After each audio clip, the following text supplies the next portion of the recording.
The Ronin-S is a powerful tool for both stills and video, and at the heart of that power is the Ronin App. This enables you to access a whole series of creative modes that really expand what you can do with the Ronin-S, both when it's in your hand and when it's attached to a tripod or other support. So what I'm going to do here is just quickly run you through the app and show you some of its great features. So I've got the Ronin already set up with the Sony Alpha 7 Mark III. I've also attached the IR cable, which is essential so that we can release the shutter remotely, and I've obviously already connected the Ronin app to the Ronin-S.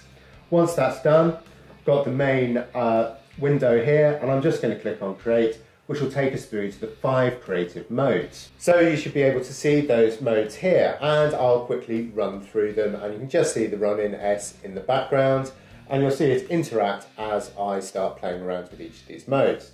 First of all, capture.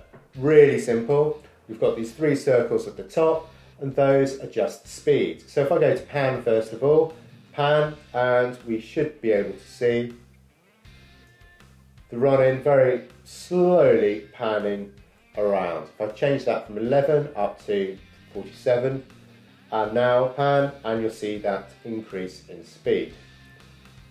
So that back to the front. Here we've got our roll as well, so we can roll it left and right.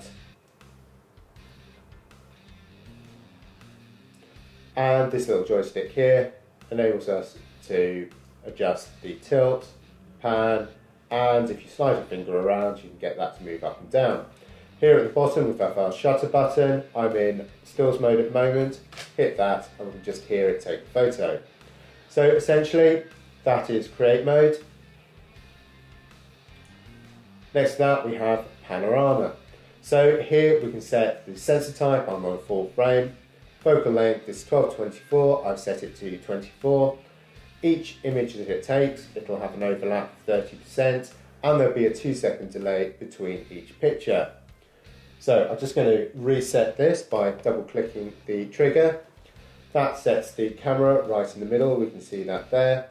Now, if I hit the shutter button, the Ronin-S will rotate around and it'll start taking the sequence. So we've just taken the top picture, middle one.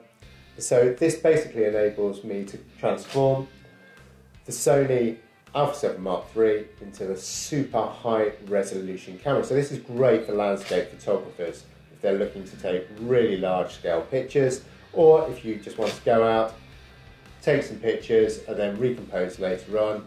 With this setup, you're going to have that resolution and that flexibility.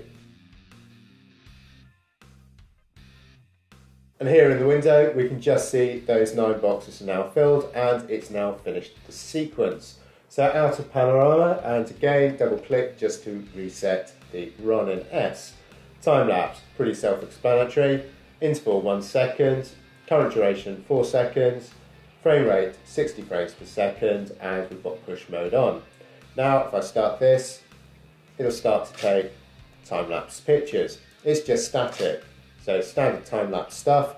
The seeing that Sony has removed the Play Memories app, it's slightly expensive, but a good way to shoot time-lapses.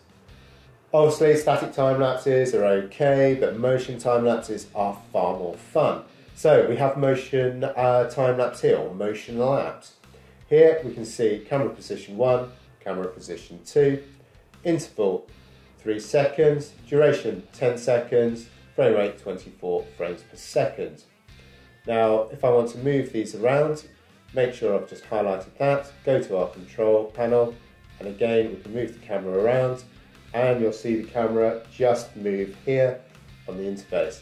Now, if I hit the shutter button, that will start to record a motion lapse, taking the picture, moving the camera, taking the picture, and going round, so you can take some stunning motion lapse images. Finally, we've got track. Another quite sophisticated feature, and if you're shooting a video and you know the track that you want the camera to pan around, then you can set that up here. For demonstration purpose, I've gone slightly over the top and added 9 points. If I hit play just to run that through, and you'll see the camera in the background, just running through, and its progress is actually highlighted by that little green camera as it follows that track around. You see that mimicked in the camera behind. Really, really clever and absolutely amazing feature. So that's just finished. I'll go back. So these are the 5 creative modes, and as you see, they're all really easy to use, really easy to configure, and an amazing addition to the Ronin-S. And this really elevates it above many of the other single-handed gimbals out there on the market at the moment. So then, that was a quick introduction to the Ronin-S app and how you can use it to interact with the Ronin-S and the camera itself. For more information on the Ronin-S, please visit camerajabber.com, and obviously if you've got any questions or comments about the video, then leave them in the comments box below.